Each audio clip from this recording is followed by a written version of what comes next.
Dear friends, welcome back to one more episode of Coach Excellence Coaching Conversations. Today we have another experienced coach and a doctor. We have Dr. Sunita Tank with us today. And before we begin, I would like to welcome Dr. Sunita to this conversation and thank her for joining in for today's session. Hi, Dr. Sunita. Thank you so much for making me here present today. It's an honor to have you on this episode. So speaking of Dr. Sunita, the little that I got to know about her, with nearly 2 decades of experience in human relations, personality grooming, motivational counseling, coaching, and people training, Dr. Sunita leads her dream of making substantial change in people's lives, and that with great passion. So that's a blessing. Her experience lies in identifying and enhancing the unique qualities of her clients. And I'm sure in the coaching space, the clients take care of that part while she is present for them and with them. So with that, I'll take a pause and hand over the baton to Dr. Sunita to share a little about herself for the benefit of the audience before we begin. Over to you, Dr. Sunita. Thank you so much, Kiran, for this humble introduction. And I will make a quick brief about my personality and my profile here. I started my journey of learning very, very early when I was just 20. And when I started doing my job, I was grooming, counseling, and placing people above my age and experience. So I think, now when I look back, that from past 22 years almost, I have always been grooming them, placing them in 2 decades of time, having counseled more than 10,000 people, placed them. I think I was born to bring out leaders, from people. And this journey has actually helped me in grooming myself, in nurturing my own wisdom, and understanding the world of the other person much more than I could have never been able to do if I was not into the profile of training, grooming, and placement of students throughout these 2 decades of my journey. And having worked for 10 years for companies for their middle level, senior level recruitments, and then I was also involved at global level for people for spiritual healings and their, guidance. But there was always a need to bring out more potential from people. And that was the point when I decided to go for ICF certification. Though I was already doing it my professional capacity and personal capacity via my other brands, UB Consultants and Advisors, which I ran almost for 10 to 12 years. And I have another brand called Delhi Tarot, which is operational from 2007. So on that brand, we are working with people at global level, connecting with people more, making them leaders out of their own personal life, out of their own subconscious mind, encouraged me to launch my third brand, that is Leaders in Making. Amazing. And in 2018, when I was looking for a good URL of my website, all the career-related, coaching-related URLs were in lakhs. So I was self-introspecting for a few days during that time that what I was doing in past 2 decades. I was making people the leaders in their own life, maybe in their own capacity. And then the name of my third organization came up to the surface level, Leaders in Making. And it will be an online journey for me till the last breath, because Leaders in Making, we do pan-India, we do global career coaching, parent coaching, because I believe a child is actually being nurtured by parent from day one. And along with child's upbringing, environment, understanding, parent has a huge role to play into that. And that child also becomes a corporate someday, and most of the parents, either they are working from home or they are working in an organization. So I ventured into corporate coaching as well. And we have many other type of programs in Leaders in Making. So it's an ongoing journey. I have witnessed many people in my life who, because of their upbringing, challenge from the society, because of their own belief system, have not performed up to the level of their own expectations. So leaders in making is all about unleashing their potential from any aspect of life to bring out the winner into their own personalities. So that is leaders in making. I think amazing. Kudos to the energy levels for starting from the first word you mentioned about started learning from the age of 20, and I think still Thank counting and still going strong. So all the very best you. for Yeah, the share, for the contribution that you are making to the world at large, and I wish you all the best going forward as well. So it was thank you. I was just listening and enjoying, or you can say experiencing how the journey would have been starting from then and this whole transition that you narrated. All the best to you on that front. So with that, let's move into one of your latest interests, because it was interesting to hear that after that part of attachment of the journey, then you chose ICF and coaching to still learn and evolve. So that's a fantastic thing to hear of. So with that, uh, what is coaching to you today? Coaching for me is actually making them free. You know, in human relations, what I have learned from my experience and exposure while I was working for across industries, across functions, personal, professional life, freedom from your own thought, your own belief system, and your own assumptions for life, for people, for situations and places. Your own assumptions actually are your own boundaries. So for me, coaching is making them free from their own boundaries, which is called their own rigid self beliefs or assumptions, which are actually the boundaries not allowing them to grow further, wisdom wise, and while holding more maturity for themselves. So that's coaching for me. Interesting, very unique perspective of one becoming free from their own thoughts, Own own thoughts and assumptions, or assumptions. sometimes also called as limiting beliefs, and their own, you can say, visualized boundaries Yes. that constrain them. That's a nice perspective to hear. That said, then who do you see benefiting from having a coach? And this I'm sharing also, I'm getting more curious considering the rich and deep and years of experience that you have in supporting and helping people. So who do you see today benefiting from having it? When I do career coaching, more I do career coaching, more I do corporate coaching, more I do executive coaching. In every coaching, I try to go back to the roots from where that belief system is developed. Mhm. So I personally feel across globe, parent coaching is very, very important. Mm. Parents are the first coaches, first mentors, first teachers of a child. If we together work on parent coaching a lot, we will have better child, better corporate. Even parents are working in the corporate world, we will have better corporates. So while we are working on the belief system of the bonds and the families we have across globe, I think we will be able to bring a change from the grassroots level. Because when you are only coaching corporates, not their children, or only children, not their parents, there is still a gap.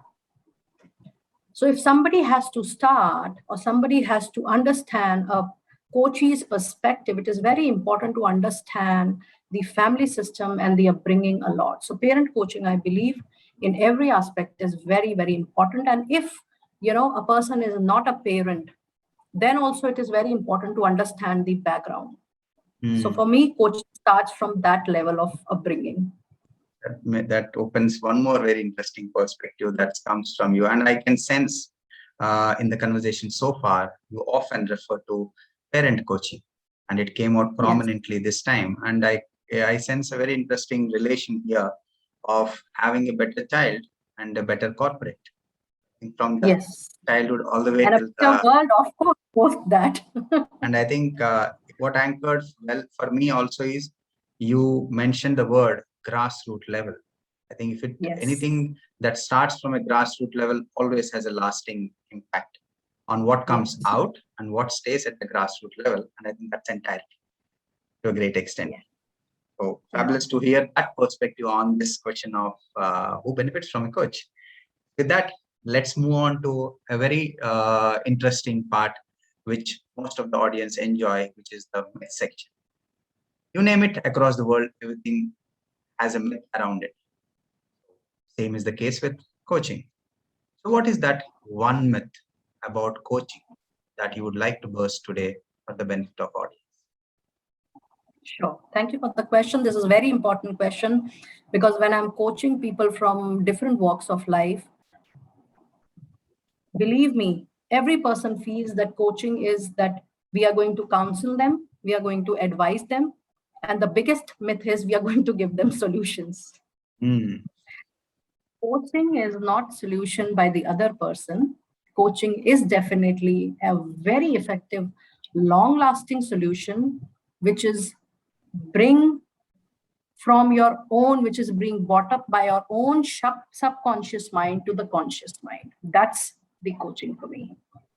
And, so the myth is that it is not my solution, the coach's solution. It is your own solution, which you are making it out from your subconscious into the conscious world. Very fabulous answer. It stuck very well with me when I heard at the beginning when you mentioned it's not a counseling, often mistaken, or an advice session, or solution given by someone else. Solutions given by someone else often qualify into the mentoring space. And you also, well, I enjoyed listening to the part when you mentioned about it's an effective, long-lasting solution. Stands so strong and true that it is effective and long-lasting for all the coaches who bring what is very important to them. And they decide the course of the journey. They are the driver of the journey. And you also mentioned by getting the answers to their what matters to them from their subconscious mind to their conscious mind. I think it captures well in saying it's all within you. It's just that the conversation enabled or supported you in identifying it, unearthing it, owning it, executing it, and living with it thereafter happen. I think that's a very nicely captured sentence of telling how powerful coaching is and who's the driver there. Right. Even if the journey is a little longer, I think that's what makes the whole effectiveness of coaching as a conversation or coaching as a way that would support one longer than the other methods.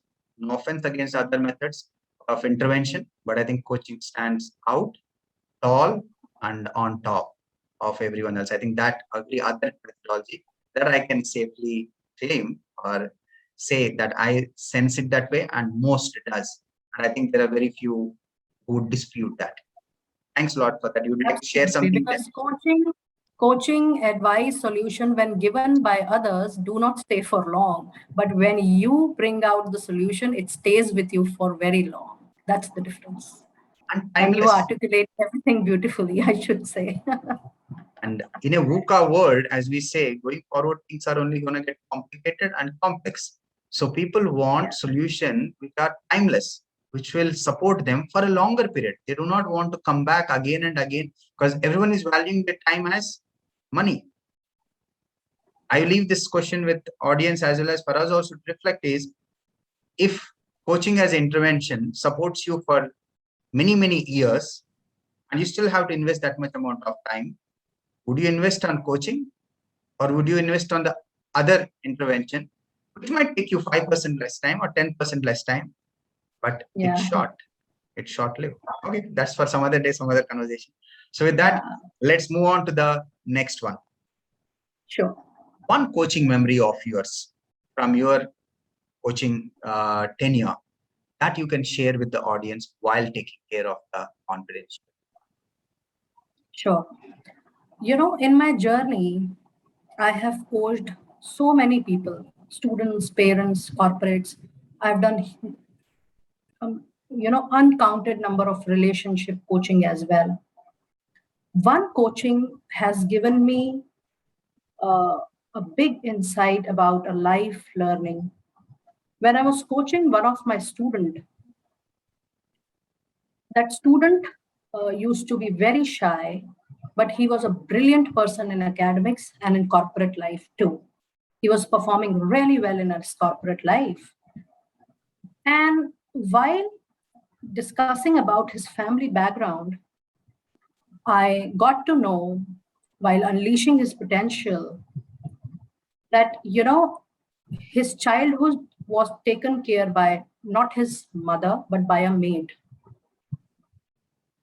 And, he was replacing in his office everybody by anybody. So while on a coaching conversation, I tried to learn myself in the capacity of a coach that what is it that he's replacing each and every crucial member of his team with anybody. And to my belief, he explored the whole world, that his childhood went into replacements only. Whenever he needed his parents, the parent time was replaced by one or the other domestic support. And he could not understand the essence of parenting and the skills and competencies required for child nurturing. So when I was talking about his parents, for my understanding, he gave a very, very strong statement that if I have work and if my mother is ill, I will prefer my work. And that opened up a huge new series of coaching with him. It was a painful experience for me, knowing work is very important. We all are professionals, but work cannot replace humans. And when we went intense into his coaching, as a child till date, he remembers that whenever he needed his parents, they were not around. They were busy in their work, and the parenting was replaced by somebody else. That was the reason he was facing a lot of clashes between peers, with managers, with bosses, because he was replacing anybody with anybody without understanding the importance and criticality and sensitivity of the work and the person. So I hope such situations can help us in understanding that the impact in the childhood of non-availability of a parent when the child needed them the most and being replaced by domestic support, there is no harm. But we have to understand the requirement of another human while we are adjusting our work and work-life balance.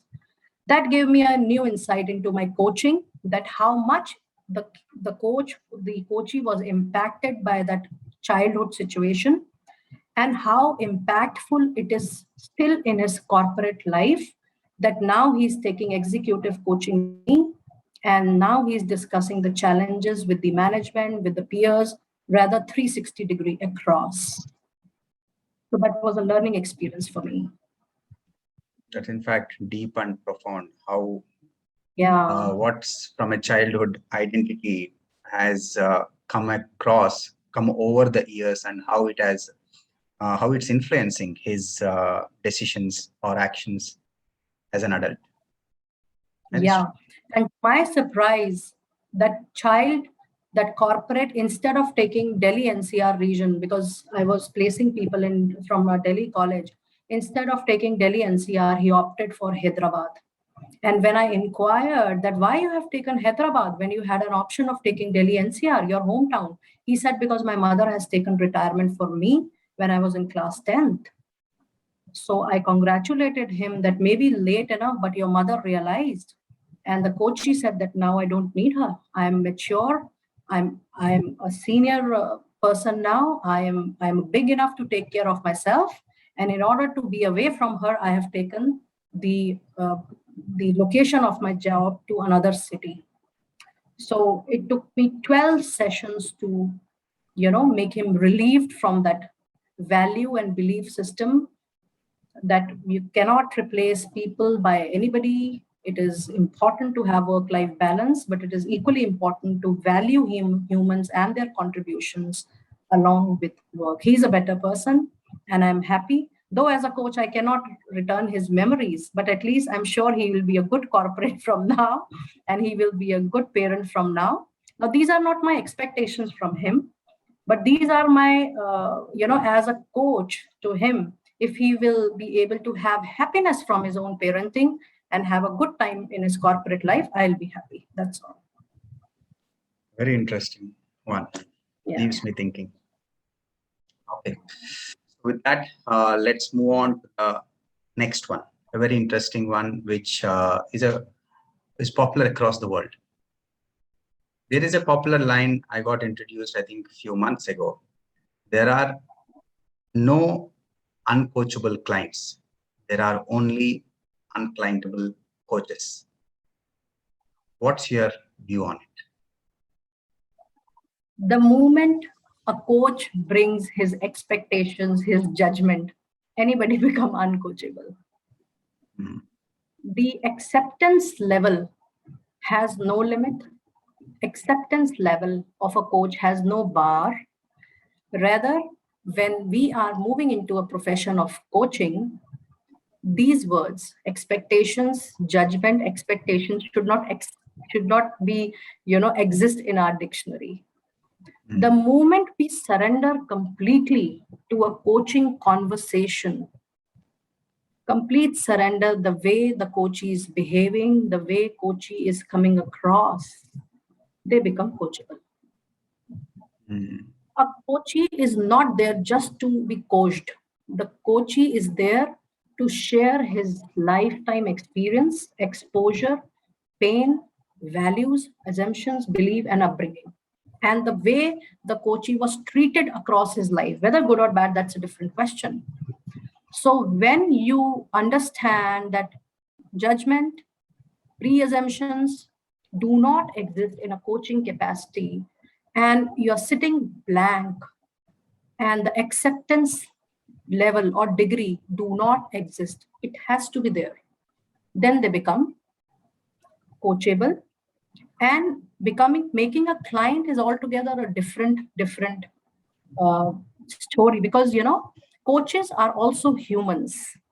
So if coaching is coming with that belief system that he can behave the way he wants, he can talk the way he wants, to share whatever he has in mind or heart, coaches have their own limitations to attend it for a session or so. So people can become coachable, but making them a client is definitely, coaches say as well. Very interesting perspective. And Yeah. yes, I think indeed, as long as the best space often we experience is the coachee who brings in something very important to them and comes in with that subject by themselves. In an organizational environment, when I think the coach is assigned to an individual, there I think that first conversation with the coach, between the coach and coachee, sets the tone for the coachee seeing it as a beneficial exercise and deciding what to do in that coaching conversation. I think as far as Yes, absolutely. And the way you give liberty to the coaches, in some of my experiences, I have even noticed that if they're coming from not so good background, or they have their mind and heart is filled up with something else, and they just want to shed it out, or they want to share it out, sometime in a coaching conversation, they take even coaches for granted. So making a person coachable and making that uncoachable person who is coachable, making them a client, there are two different things altogether. as you share about this, I think something that comes to my mind is that from a coach point of view, I see that the coach brings in the safe space, as you mentioned about giving that space what a coachee needs in entirety, and then brings along presence and curiosity. And when it comes to the coachee, because a coachee may be very new to the coaching world. Yes. The only couple of things I see is the coachee being aware about what coaching is, and then the coachee brings something that's important to them. I think when it's important to them, that everything else fall in place. And the coachee knowing the what coaching is, I think takes care of everything else. I think those two from the coachee side and the three things from the coach side, and I think this line probably would not be required. Yeah, because there are many people who understand coaching, but because of their circumstances, they are not able to come across as the desired decorum of coaching. And if they take coaching and the coach for granted, then you cannot make them long-term clients, because both the parties have to understand the decorum of coaching and the requirements. Got it. So with that, if we move to the next one. This one, in fact, we were discussing in the beginning, but I realized that this is an area something very passionate to you, is children, parent coaching and children. So getting deeper on this subject, what would it look like to have coaching taken to the very early stages of everyone's life? I mean, even to an extent of starting with a toddler level. How would that look? I would like to add one more level to your toddler level, which I have introduced already in Leaders in Making. And you will be very happy to know that it is to be parents coaching, Wow. which is one level before toddler. Amazing. When the parents or when the couple is going to be parents, the coaching should start from that very point. Mm-hmm. When a child is born, it's a new experience for parents and the couple. There are many work-life balance challenges, health challenges, family challenges. They need to be coached first, and then the toddlers come. So it should be that early, one level before toddlers. And if couples are coached well to take it easy, to relax a bit with their work life, to relax a bit on their anxiety and stress, and if they're able to unleash that, yes, if a couple is transforming into a parent and making a life out, 2 years, 3 years down the line, all things will be new for them. And when they will be in a relaxed state of mind, mental, physical, emotional, social, they will be able to coach, nurture their toddler in a much comfortable zone. That is called the early age. You are taking it to the grassroots level. Yeah. Fantastic. So very nice to hear that perspective. And I think this is, I can sense that definitely that if coaching goes to a formative years of anyone, it can leave lasting, I think, a lifetime of impact and goodness for those individuals. Thanks a lot. Yeah. And to my understanding from past 2 years, I'm doing more of relationship coaching a lot on that too from corporate. When people are joining hands to be the partner in their life, they are, because of their different work commitments, the relationship is not able to survive even for 2 to 3 years of time. So forget about being a parent or a parent to a toddler. That's a very, very far stage. The moment you are stepping into the zone of becoming a life partner to somebody, I think you need a relationship or a life partner coach. Mm. You need to understand the challenges of each other, especially post-COVID time. And both the parties should adjust and should respect each other's profession. And when you are mentally sound with each other, then only you can grow emotionally well. And that's the beginning of a couple relationship, then to parent, then to toddler, then to childhood. Indeed is a VUCA world, no doubt. Okay, thanks a lot for that perspective. So with that, we come to the end of the conversation. However, before we wind up, one advice or suggestion, whatever it is, you can share with those who are looking at coaching as a career. Coaching as a career is a very, very vast and an intense understanding of people's personality. When I say understanding people's personality is having that wisdom to welcome them as a whole of the client. This is one of the main ICF competencies of being a coach. When you are coaching somebody, you are not in a capacity to like or dislike any part of the coach's personality. So one piece of strong advice to all my dear lovely peer out there, that when you are sitting or wearing a cap of a coach, do not like or dislike people in patches. There is no question of likes and dislike actually. It is just that the coachee needs your support. And when the coachee needs your support, when we say that we have to be there, the client has to be there as a whole of client, vice versa, the coach also has to be there with complete environment. So be there with complete environment, minus prejudices, minus assumptions, minus belief, and allow the client to express the way without being judgmental, whether you like it or you don't like it. You should be completely in the capacity of a coach. And when the session ends, the interaction ends. The more you're going to overthink about the coachee and his personality and his likes and dislikes, you are leaving that gap of a coach. So that's my only piece of advice. That definitely sums up one thing for me, is about the coach. What was that? The coach being one person and not having any multiple identities. That stands out. Unlike any other profession, there is no professional Kiran, there is no personal space Kiran. In coaching, there's only one Kiran, as a coach to the world or as inside.